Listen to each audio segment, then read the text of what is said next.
mu mbeera yagunsinze aliwa bitono famire y'omugenzi Tamale Mirundi Senior kyaddaaki basobodde okukiika embuga okusobola okwetondera Obuganda nga bayita mu Katikkiro wa Buganda Charles Peter Mayiga eyali munnamawulire omugundiivu era nga yaliko n'omuwabuzi w'omukulembeze w'eggwanga Uganda Joseph Tamale Mirundi Mukama asobola okumutujjako omwezi oguwedde wali mu ddwaliro ekisubi. Mirundi eyali omukozi ku radiyo y'obujjajja Kyabasa Fama Radio Uganda ebigambo bye eri Mmengo byali tebiwoomesa Nakabululu. Ono yatabukiranga Mmengo naye ng'okusinga amasasi agoolekeza Katikkiro wa Buganda Charles Peter Mayiga wamu ne baminisita be. Ebigambo bye ebimu ku bikaawo byali nnyo ku ttofaali saako n'ekyapa mu ngalo. Era kweno ensonga katono akubireko munnamawulire w'omukutu ogumu ogwa Terefayina Sir Simon Muyanga Lutaaya ng'amubuuza ebibuuzo ku nsonga ya kyapa mu ngalo ate nga y'omugenzi agamba nti ebibuuzo birina kyekubiira. Tamale mu bulamu bwe yawera obuteetondera Mmengo olw'ebigambo byayogera kubanga ye yali akakasa nti ebigambo bino byayogera bituufu nnyo ate nga bijja kuyamba Buganda gye bujja mu maaso. Naye mu kumuziika Mmengo teyasobola kubanga erabika kuwadde mu kufa kwe wadde mulumbe era Mmengo teyina kipapula kyonna wadde ekiwandiiko kyasobola okubanga ewandiika kwe yali mukozi yali omu ku bakozi wali Mmengo Yowaana Tamale Mirundi era Mmengo yasirika busirisi bwejje mu kufa kwe.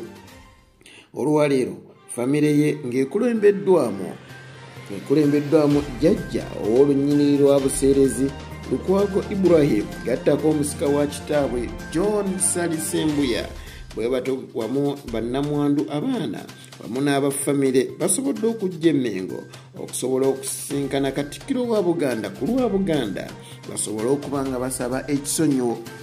Mukuumaddamula Charles Peter Mayiga asobodde okuba nga basinkana era n'abaaniriza wamu n'okubatega amatu asobole okuba nga awulira ebigambo ebibavaamu.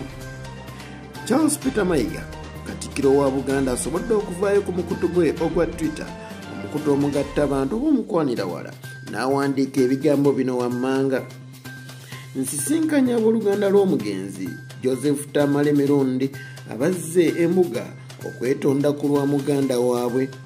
Tamale yaweerezaako mu Bwakabaka naddala leediyo Kyabasa Fama Radio Buganda era wano we yajja ettutumu gavumenti eryoka emuwo eddimu oba omulimu kyokka olwo n'atabukira era n'atabukira eno gye yava. Ffe twasalawo tusobole okubeera nga tetumwanukula era tusirike bwekye kubanga ono yali mwana waffe wa wano. Ku lw'Obwakabaka bwa Buganda ne ku lwange Charles Peter Mayiga okwetonda kuno kukkiriziddwa nti okwetonda kikola kya buntu bulamu era nga bugwenyufu. Bino we bigudde mu matu ga Tamale Mirundi Junior agambye nti ye tasobola kwetondera Katikkiro wa Buganda Charles Peter Mayiga kubanga taata we byonna bye yayogera mazima meereere.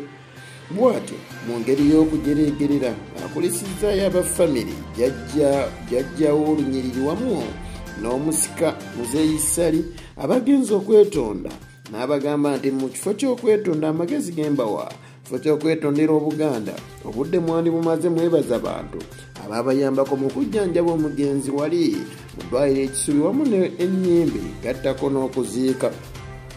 Guno si gwe mulundi ogusoose nga famire ya Tamale Mirundi eyawukana ku ebyo byasobola okuba nga ayogera ng'akyali mulamu wamu n'engeri gye yalamamu.